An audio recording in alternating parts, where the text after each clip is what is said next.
And we're live. So, hello everyone, IP Friday. Thanks for joining us today on a new panel hosted by the Blockchain Game Alliance. Today, we are going to discuss about virtual worlds, virtual land ecosystem, and we have fantastic speakers and builders in the space. Before I do so, I'd like to introduce the Blockchain Game Alliance for those of you who are not familiar. Um, so we are an organization that's committed to promoting blockchain within the video game industry. We are encouraging members to showcase the possibilities related to non-fungible tokens, blockchain, decentralized gaming, DAOs, DeFi, and more, and how we can impact the way to create, publish, play, build communities, and engage around games. We provide a forum where users can actually network, generate business and other opportunities, participate in research and reporting. Of course, we're here to represent blockchain game companies and give them visibility, and also, of course, advocating for the industry, for blockchain within the video game industry. Sorry about that. Before, I'd like to give a big thanks to some of our sponsors, so namely AMD, Emperor Interactive, Ubisoft, Zaya, Illumium, One Way Block, Fear, Mobox, Star Atlas, Gameloft, Vulcan Forge, App.io, Non-Fungible, Digital Entertainment Asset, Gamer Ash, TAP, IOI, TriumphX, Drops, Algorand, ANRKX, Boson Protocol, Chromia, Polygon, Nextstack, Parity, Yushi, Animoca Brands, Contribute, Galaxy Interactive, Consensus, Tezos. Um, Big thanks for the extra support they're giving in the space to the Blockchain Game Alliance. As you can see, we've grown. We now have more than 235 members, which come into various industry space, game, chains and protocol, developer solution, esports, press, media, and many investors as well, all working to showcase and promote blockchain within our industry. We run a lot of events that include interviews, panels, workshops, new member presentation once a month, demo days, and more. And without any further ado, I'd like to introduce you to our group of panelists today. So we have Noah Swain from NFT Property Group. We have Kwok Bao from MyReality, TJ Kawamura from Republic, and Mati from MetaKey. We'll be running the panel with several questions, but just want to maybe give them a chance to introduce themselves. And I will check with Mati as well if he can join.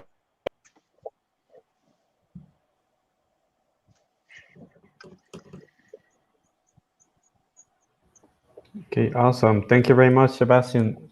So, thank you very much for joining us, Noah, Wok, DJ. Would you like to introduce yourselves first, and then we can kick it off afterwards with the questions? Maybe Noah can start. Yeah, absolutely.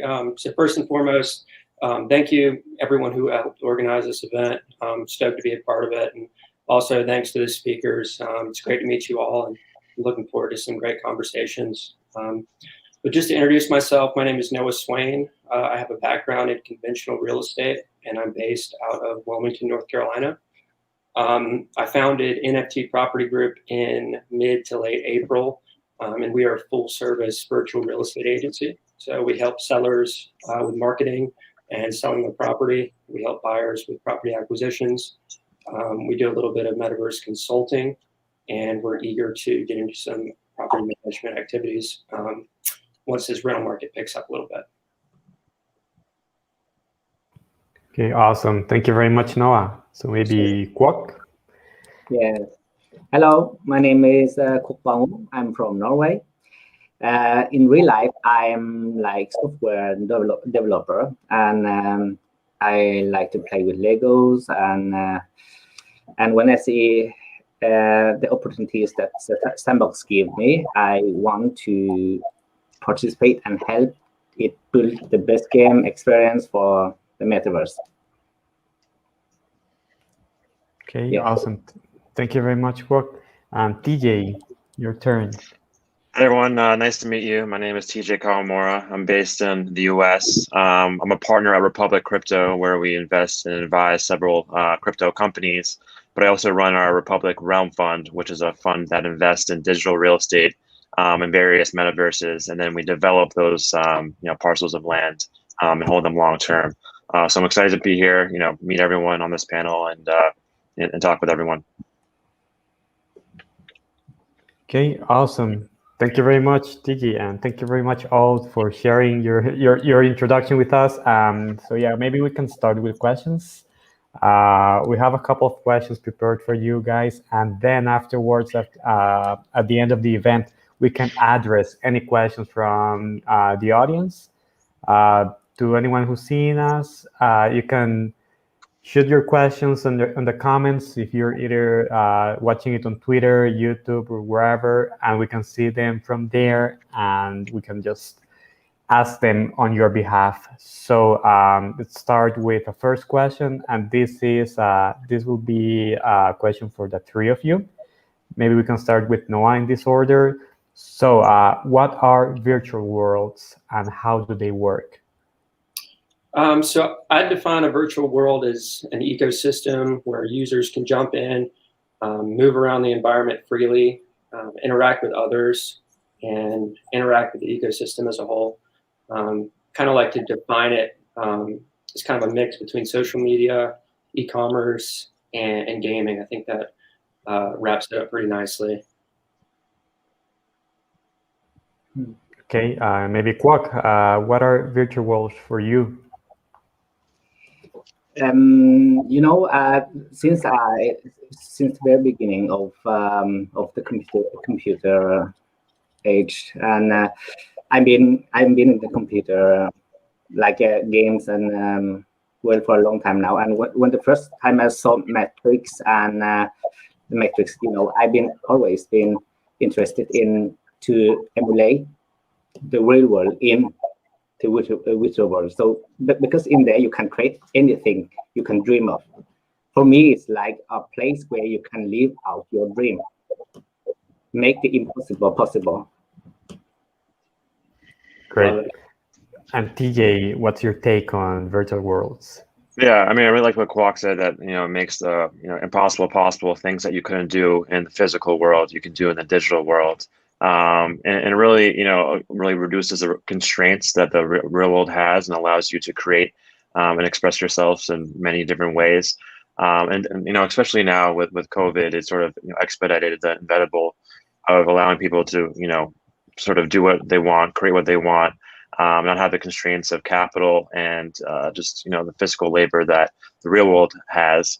And I sort of see the virtual world as the next sort of stage of the website. Website allows you to express yourself in certain ways, but the virtual world allows you to do it in a more realistic way on the internet. So in a sense, we're kind of blending in some way the real world and the virtual world with this kind of technologies. Do you agree with this? No, for sure. I mean, it just really makes it more realistic. It sort of, allows you to do things that you didn't think was possible in the physical world and in the digital world.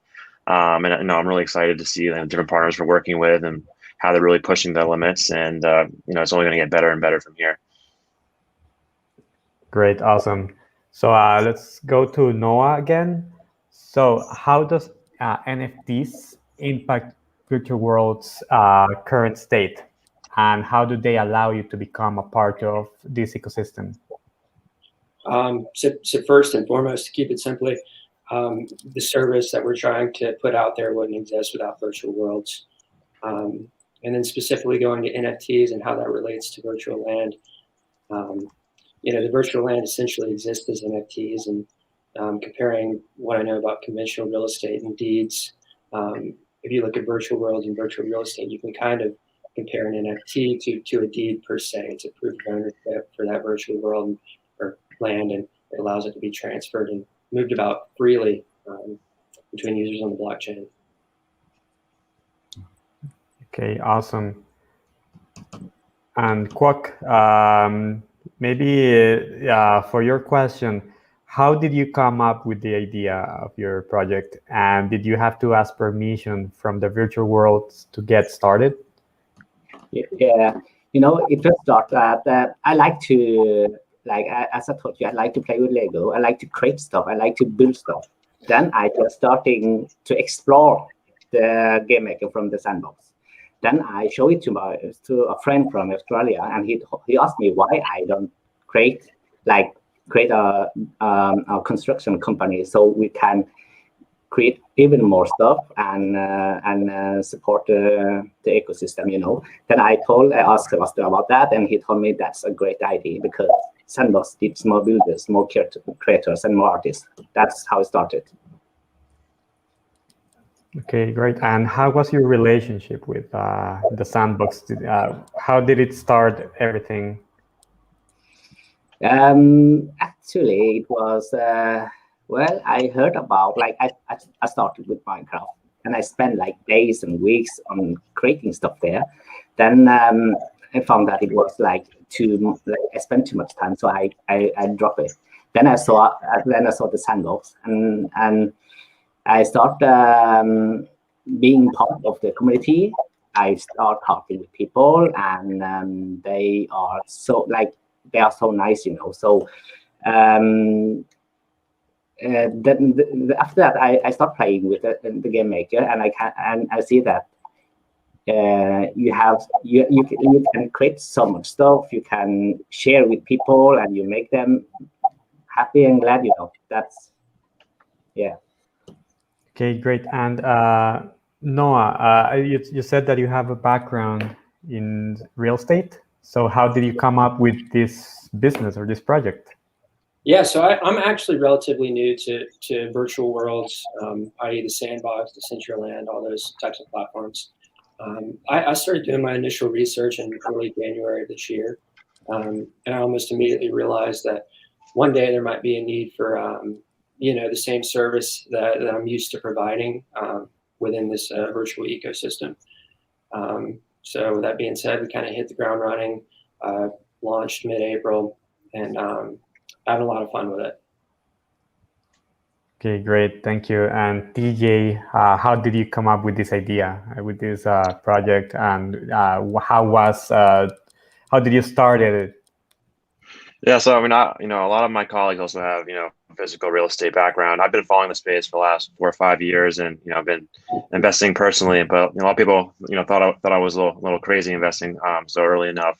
But I mean, I just saw the whole possibilities with crypto and real estate, really allowing, as Kwok mentioned, the community sense of things, allowing anyone to come into this sort of blank canvas, interact with each other, whether they're in Norway, whether they're in the US, whether they're in Australia, and create something beautiful. And I just saw the possibility from brands to creatives to really allow them to do what they want and be what they want to be.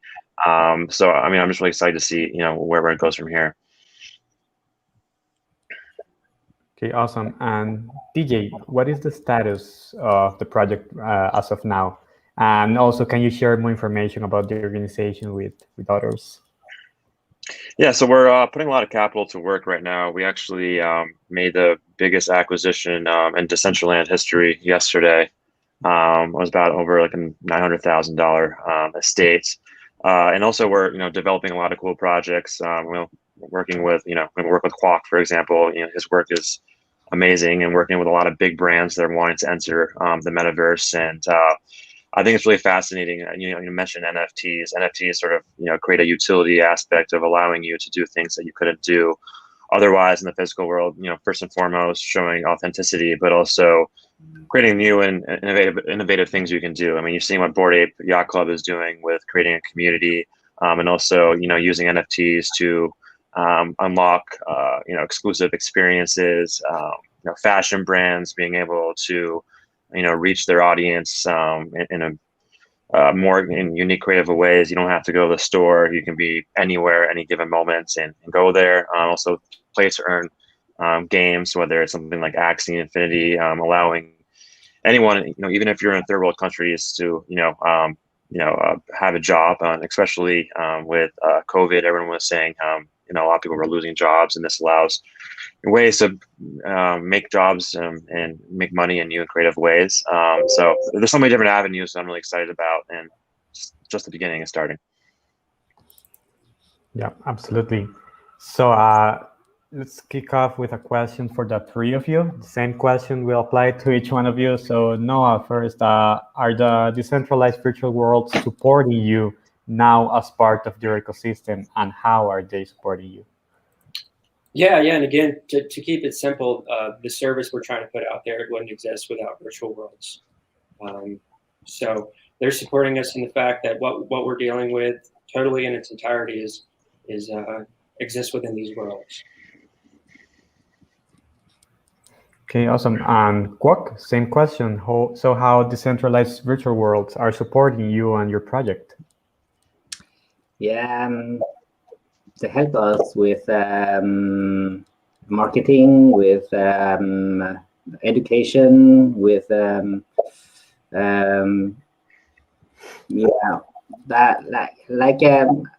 questions I need to answer. They support with that, and also with some good. Now I'm not sure, like, how to say that. I'm just starting to get support. So yeah, that's it. Like support with knowledge and education and marketing. Yeah. Okay, great. And TJ, how is it in your side? No, but it's been amazing. Obviously, with blockchain, it's all about the community and being an open economy, and collaborating with everyone from the actual game itself. So whether it's Sandbox and Sebastian and the rest of the crew, or Decentralized, or the creators like Kwok, to the users themselves, and everyone has the same mission of building the community. It's not a closed community where maybe like a Roblox, for example, like maybe the corporate company doesn't really have the same incentives as the players and creators in the game. So it's been very great, and I'm excited to build with everyone involved in all these different virtual worlds. Okay, great, awesome, thank you. This is another question for the three of you. So let's start this time with Kwok. So how do you see user adoption now and 5 years from now? We'll know this is a very new concept. Probably people are only starting to get around it. So how do you see the adoption, and what do you think would be in 5 years from now? Yeah, the future, right? Back in the day, we can like all kinds of games from before. You can still buy stuff. You can share with people inside that same game. But here, you can like buy the NFTs and you can just give it to your friend. He can collect that. So I really believe that it will be a mass adoption of this, and I think it will be something really good. Okay, great. And Noah, what's your take on current adoption and in the future, in 5 years from now? Yeah, like Kwok said, I think we're all kind of betting against wide-scale adoption. Assuming the rate of advancement we've already seen, I think the outlook is extremely promising. It's really impossible to tell what it's going to transpire to be, but all I can say is I really like the outlook, and I think a lot of these ecosystems, these platforms, they have really solid teams around them, and I believe in their work, and I think they have what it takes to take all of this to the next level. Okay, and TJ, so what's your take on adoption currently and in the future? Yeah, I mean, I think adoption has been great so far. Considering some of the constraints. Obviously, you have to know how to create like a MetaMask wallet and be a little bit of crypto knowledgeable in order to really access some of these worlds. So as that becomes more and more easy, as more people enter the crypto world, it'll really open up. Same thing with VR. VR is finally starting to hit an inflection point and become more mainstream. Oculus is I have some friends that wouldn't touch crypto or VR that are not crypto or video game native are actually entering it now. So those signs really point forward to that. And also I just think this, younger generation has been living in virtual worlds their whole entire lives. Like I talk to, a lot of my colleagues that have kids, and they're not doing, play dates in the real world anymore. They're doing play dates in Roblox. So that's the generation that's getting older right now, and that's the generation that's going to be entering these virtual worlds as they get older. Great. And what do you think is an obstacle right now for to have even more adoption than the one we're seeing right now? Yeah, I definitely think the crypto, being a crypto native, being, you have to create a MetaMask wallet or, along those lines, knowing how to, buy some of these, NFTs to be able to play in these virtual worlds with, Ethereum or these other tokens. But that's going to become more and more easy. There's a lot more tools that are coming out that makes it easier for someone that doesn't understand how to do these things. And then also like the features within these virtual worlds, being able to, build things and interact with people. It's still, fairly early. Every day, like I see new things being built, new features being added. So it's only going to get better and better. But I would say those two things: the features within the virtual worlds becoming more easier for people to do things and edit things, and then also the whole crypto native thing, making it easier for people to enter these worlds. Okay, thank you. And Noah, also, what would you think is the main obstacle when it comes to your business, and how do you see, how would you think of a way to drive even more adoption to people buying virtual lands and engaging in virtual worlds? Yeah, I'll go off kind of what TJ said. There's some barriers to entry relating to the exchange of crypto and how you purchase these lands. So as much as I'd like to say that hurts us, it actually kind of helps what we're doing, because we get people that really have no idea what they're doing. They're just now getting into this type of stuff, and they need some sort of guidance. So that's helping us. Again, we offer consulting sessions, so we can walk people through the process from start to finish. But yeah, I think that's a huge barrier to entry. And I think probably later this year, once technology continues to advance and these platforms get easier to understand, then I don't think it'll be as much of an issue. Yeah, absolutely. So the main issue might be in user experience, when people try to understand how this all this technology works, and how would they be able to engage more freely in these worlds, in a way. Yeah, exactly. What it is, what do they want to buy, where do they want to buy it? There's so many different options when it comes to all that. So that's where we like to step in and give them the guidance they need to meet their goals. Yeah, great. And so what would be an advice for someone who wants to start to be a creator in these virtual worlds? What do they have to know even before starting creating in these worlds? That's actually really easy, because I started as I have like programming background, but I didn't spend like any of that knowledge in the game maker. It's like it's really easy to learn. It's like Lego. You just put block, you use the pre-designed game logic, and it's just like plug and play, put and just like that. It's really easy.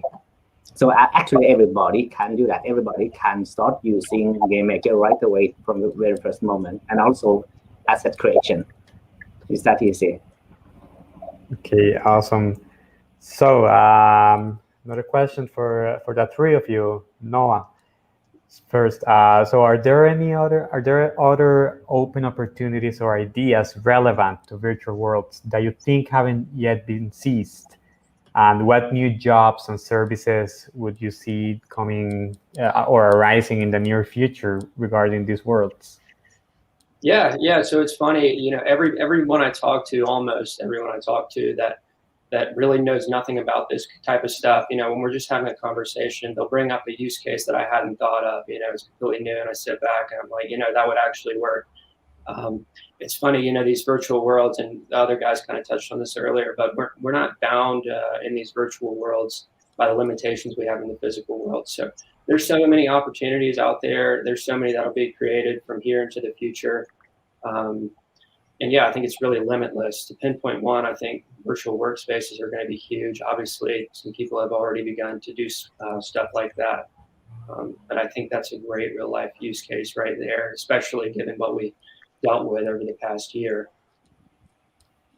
Yeah, well, an example for me would be I wouldn't have imagined someone from the real estate actually working in this, and to me it's kind of eye-opening that the possibilities are endless when it comes to transforming how people understand jobs.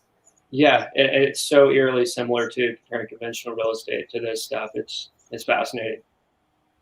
Absolutely, absolutely, and yeah, it's kind of an example of that anyone can actually transform how we understand working when it comes to virtual worlds, and it's really great to know that. So, Kwok, same question. So, what are some opportunities or ideas relevant to these virtual worlds that you think haven't yet been seized?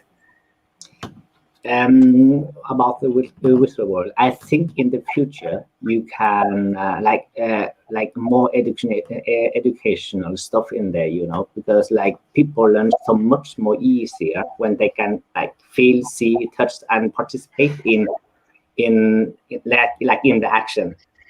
So like learning about how chemistry is working with some explosion, you see that you will get that much more faster. Awesome. And TJ, same question. Yeah, I mean, I think a lot of the things that we see in the real world are going to be relevant in the digital world. Like you're seeing a lot of jobs being created in the digital world, and that's what I'm really excited about, allowing people wherever they are in the world to, earn a living. You're seeing that right now with Axie Infinity, which is exploding. Star Atlas is another game that's doing that. I mean, obviously you can do it in all these other virtual worlds from Sandbox, Decentralized, Sounding Space, and Crypto Voxels. So I think there's going to be a lot of jobs that you haven't thought about being created in these virtual worlds that are sort of you already see in the physical world. So it can be anything, and I'm really excited to see that and see that further develop over time.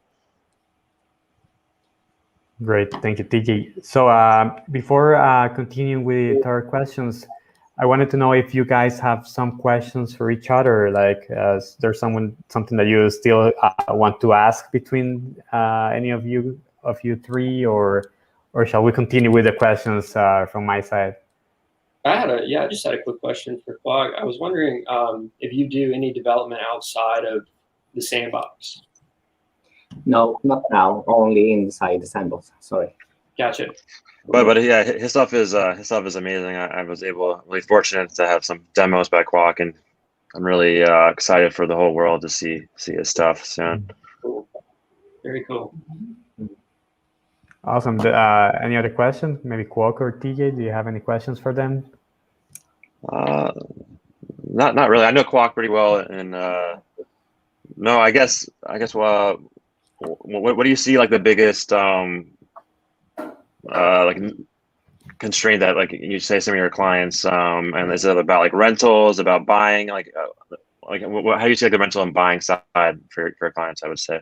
Yeah, I would say the rental market right now is kind of bearish, whether that be from a lack of infrastructure, i.e., there's not a lot of platforms out there right now that will allow people to go on and easily rent land without having some sort of interior voice telling them, hey, I got to rely on this private transfer. This is a little bit sketchy. I don't know if this is something I'm going to be a part of.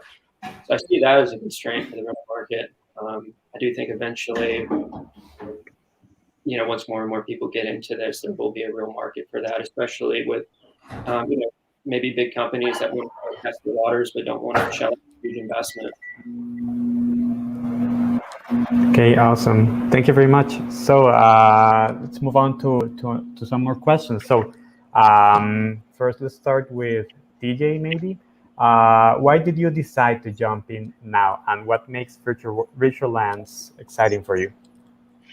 Yeah, I thought it was all the different things that were sort of coming together at once. COVID obviously expedited everything and allowed more people to enter it and try to find a new way to interact with people in this time of isolation.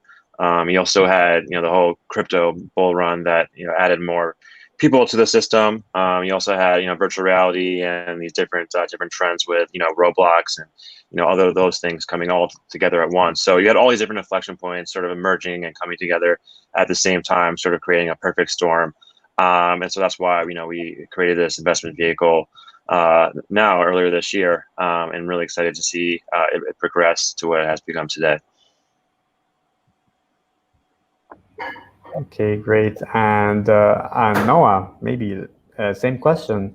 Why did you decide to jump in now, and what makes them exciting for you, or this space exciting for you? Yeah, so again, I really started diving into virtual worlds, all things virtual worlds in early January. I almost immediately realized that I could apply what services I'm already providing in conventional real estate to virtual real estate. So we launched in mid-April, and it really hit the ground running. The response has been better than I expected it to be up to this point, and we're having a lot of fun with it. Great. And Kwok, same for you. I mean, you've been talking about how you're a creator, been playing with Legos ever since. Yeah. So we already know how did you decide to jump in this world, but what else makes this space exciting for you? Now, before that, I've done everything like for my own amusement, but now I have the opportunities to share with everybody. Okay, yeah, and it's a great way to engage with other people who think just like you, for sure. And so another question for you guys, how are you training, recruiting, and growing the ecosystem and your team and the people who surround you? It's probably might be complicated for you to find the appropriate person, given that it's a very new technology, very new concepts, and people are only starting to learn about these traits. So maybe Noah, how has it been for you to find your ecosystem and growing your people? Yeah, so we actually plan to begin onboarding virtual real estate agents per se in the near future. So we'd like to train them really, procedure-wise in conventional real estate. So the day-to-day things that we do in conventional real estate, we're going to expect our virtual agents per se to do those same things.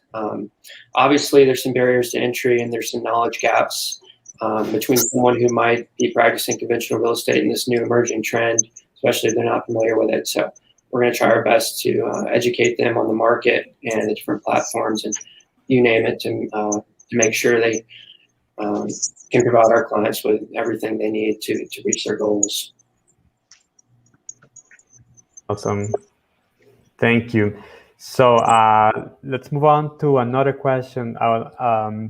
So what comes next in virtual worlds? I want to know, what do you think, what comes next when it comes to this space? How is it growing? What do you think how will it transform by itself in the near future? Let's start up with Noah this time again. Yeah. I mean, obviously it's very hard to tell. But given the rate of advancement we've seen already and the rate of adoption, I really do like the outlook. I think the sky's the limit. Like I mentioned earlier, a lot of these platforms and ecosystems have incredible teams with proven track records behind them. So I believe in a lot of the platforms that are out there right now, and I think the outlook is extremely positive. Okay. And Kwok, what do you think comes next? Oh, that's hard, but I really think it will evolve only. And TJ, what's your take on it? Yeah, I mean, I think it's just really time to build. I think just people need to really push the boundaries more. I see a lot of great brands wanting to come in, so really helping them to really access these different virtual worlds, really remove the barriers to entry, really allow creators that really don't know how to enter these worlds, and allow people that want to interact with these worlds, really educate them on how they can do that and keep them there.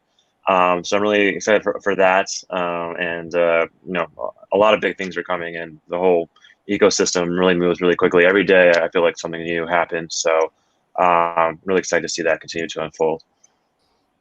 Yeah, absolutely. And TJ, another question. What do you think is the current market size when it comes to virtual worlds? You've seen how like so much volume has happened so far, and I think that's just really, cutting at the very edge. There's more, virtual worlds coming out, and there's more volume happening in these existing worlds. And there's only, a minimal amount of people that are in crypto and video gaming as a whole, and I think that's just a small market size, the overall, virtual world market. So I think right now it's very, very small, and it's just going to really grow from here. I can't really put an exact number on it, but we're really at like the first inning, I would say. Okay, and how do you think we can kind of enlarge a market of builders and landowners in the virtual world? What would be your take on this? Yeah, I think it's just really educating more people. And, like right now, it's mostly, a lot of crypto and video game, people also really reaching out to different people in different communities. There's a lot of strong communities building right now, and just really grasping those communities in the outside world and bringing them into the digital world, really showing them what the benefits are of, the digital world, being able to access more people, more of a level playing field. You don't have to pay, a lot of money to be able to create your own place. You can sort of just jump in there and start building right away. You don't have to wait, months and months of building and delays and construction costs to be able to jump in there. Same thing with, whether you want to do a concert or, your fashion brands and you want to access more and more people. You don't have to really just show up to, one location, and you want to create these, experiential experiences. You can do that in the boundaries of these virtual worlds. Yeah, absolutely. And Kwok, do you have a sense of how many people might be, or what would be the size of this group of people who are building in this kind of worlds? Actually, I don't have numbers on that, but I can see like every day people open their eyes and they more and more. And also we have a team in Vietnam now, they never knew about this before. When I first came to them, tell them about this, and they thought like, you have to know how to program to create stuff, and they don't even know that it's possible to create like animation on with voxel.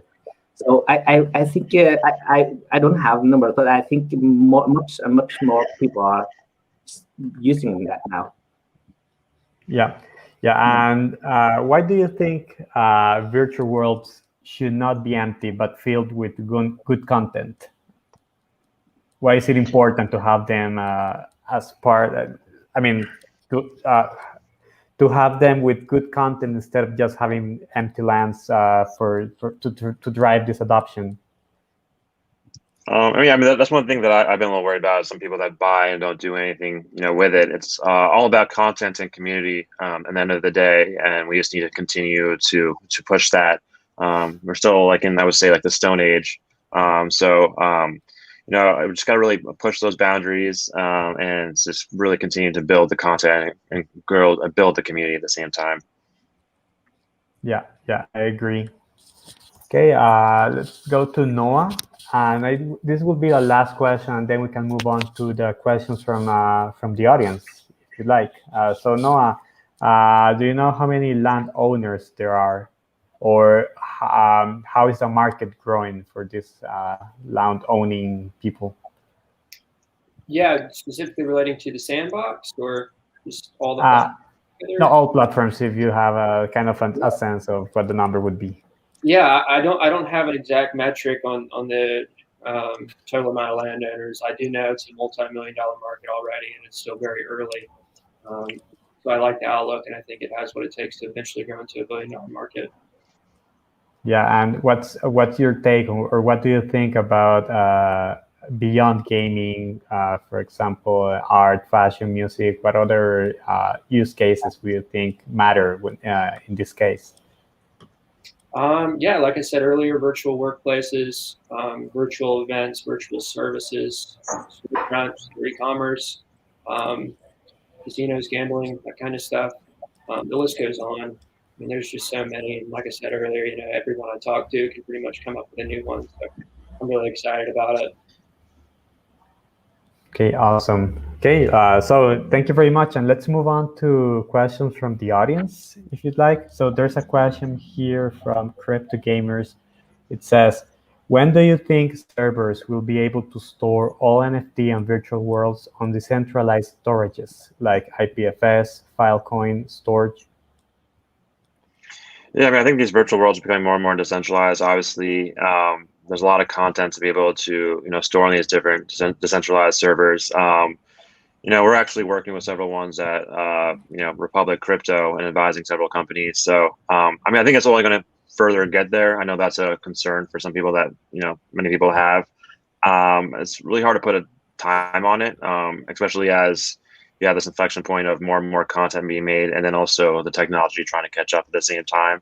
But I do see, especially with the whole blockchain community, when you really come together and really see an issue with an existing infrastructure, you sort of tackle it together, and just a bunch of people like just really just join in and to really create that solution. So I definitely think it's coming. People have seen that as an issue, and now people are building to make that solution a reality. Okay, awesome. Thank you very much. And there's another question from Fernando C. I am building a virtual world, a metaverse. Should I go with an engine or build my own? What do you think, maybe Quack? Well, I just, if you, I'm not sure about other metaverses. I only deal with the sandbox now. So in there you have the game maker. You don't have your own engine. Everything goes through its own software. So you can try it out, give it a try, and check it out.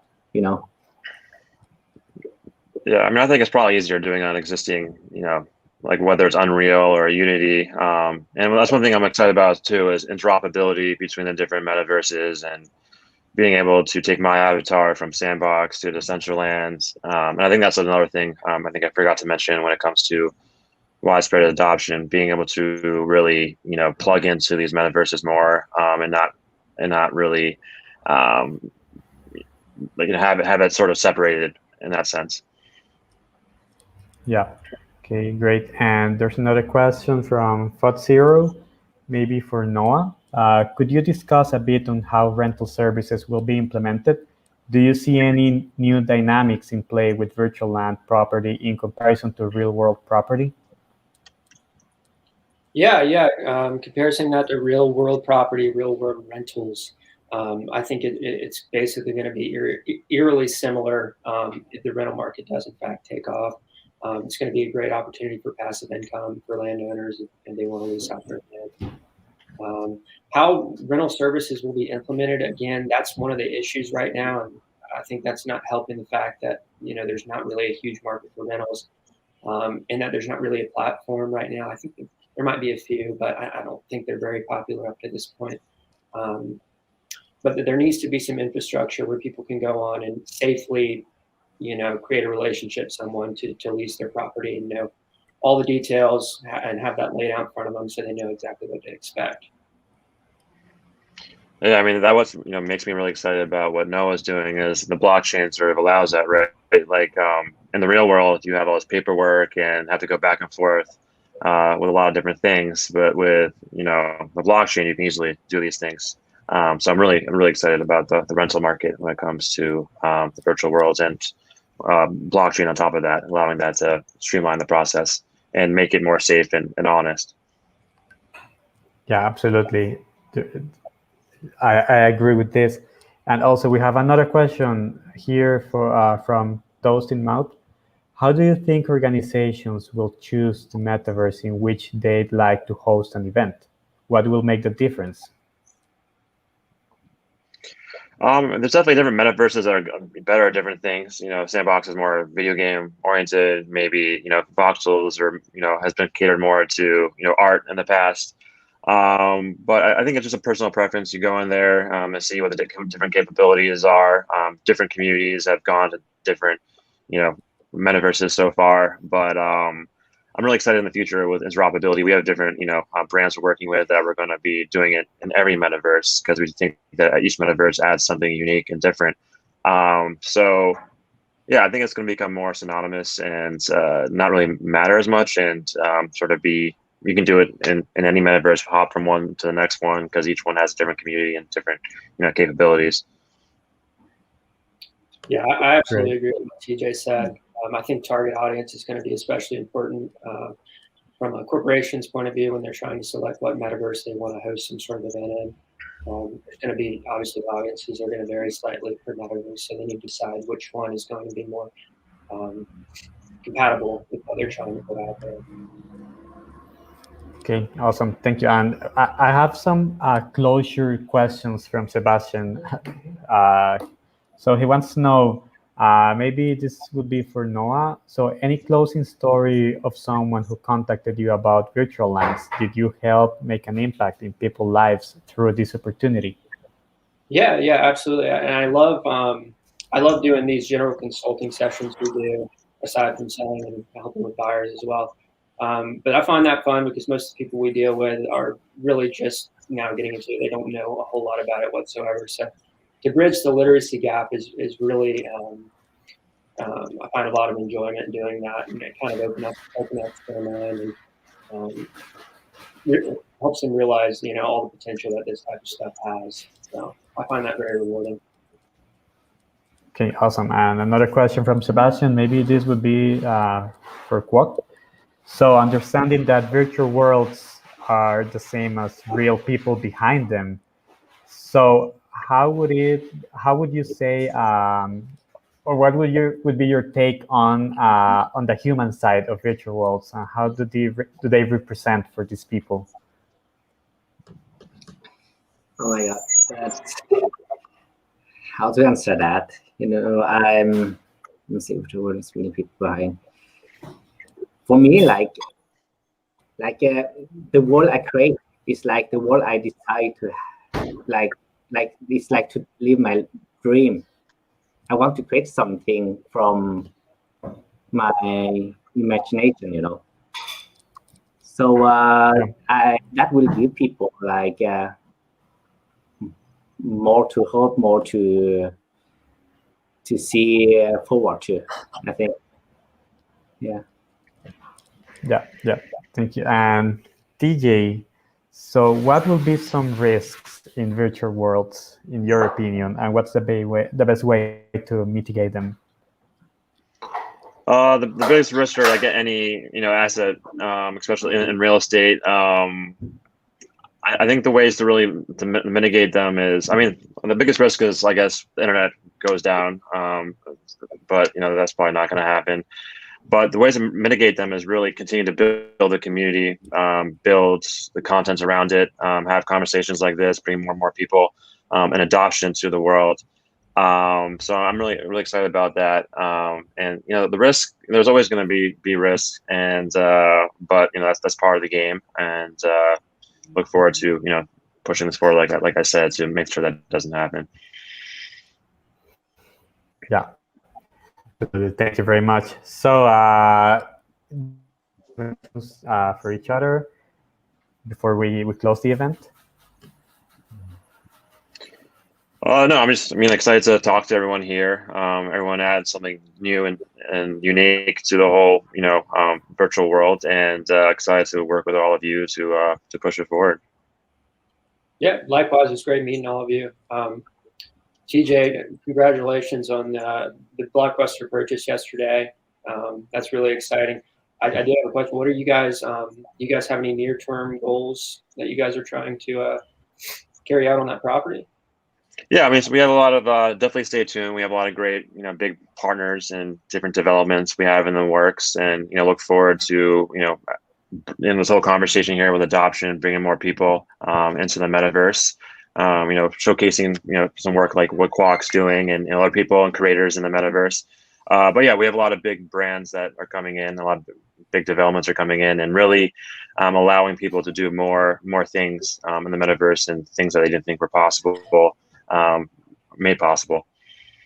So yes, to stay tuned and make sure to follow our developments. We'll have some cool announcements coming soon. Awesome. Well, we have a last question. Just the last question before we close from Cornelius Joao says, I'm a programmer and I'd like to create my worlds. Is there a way to do this in each metaverse? I'm interested in the sandbox. Yeah, that's probably a question for Kwok, but I mean, I guess it depends on what kind of programmer you are, but you know, they have a lot of great tools on Sandbox to be able to create different things. You know, Kwok's a mastermind of this, so he probably has, you know, more input on that. But you know, Sandbox makes it really easy for you to build what you want. Yeah, because if you have programming background, it's much easy for you to use. Like if you want to create a really complex game in Sandbox, you can also do that, because with programming background, you know how to use all the preset, how to like that, you know. Because now they only have really easy game logic, but with programming background, you can like create a program with blocks, you know, like with preset. So you can actually create really advanced game. Like our team now from Vietnam, they can, like, if they have a wheel that's not working, you know, and it needs to be fixed, he needs to go and collect some wood, and to do that he has to find a tree, cut it down, take the wood to the craftsman, and ask him to fix that, you know. So with you have like if you have programming background, you can do a lot more in Game Maker. Yeah, and that's a great thing too about the community is, you know, if you're an engineer and programmer and you don't know how to do something, there's plenty of people here that are here to help, and that's what I've been so impressed with the whole, you know, blockchain community as a whole is, you know, people are willing to spend their time and talk to you and share their expertise. So, you know, if you're a programmer and want to get into it, I'm sure there's a lot of people out there that will help you out and show you how to get started. Yeah, absolutely. There's a big community around blockchain and blockchain games for sure. So, this will be the closure for the event of today. So thank you very much, Noah, TJ, Kwok, for being with us today. If you wish to know more about the BGA, the Blockchain Game Alliance, you can follow us on Twitter and LinkedIn. We're constantly creating updates on next events, which we usually hold every Friday. Next Friday, I think we have an event, a demo day. The demo day, yeah, it's coming. The demo day, which is one of our main events as well, where we will showcase some of the projects that are part of the Blockchain Game Alliance. So stay tuned, and hopefully you will join us next week as well. And yeah, I mean, thank you very much to Noah, TJ, and Kwok for being with us today. Thank you, and hope you have a great day or evening wherever you are. All right, thank you so much. Thank you. Thanks so much, guys. Pleasure meeting you. See you next week. Bye. All right.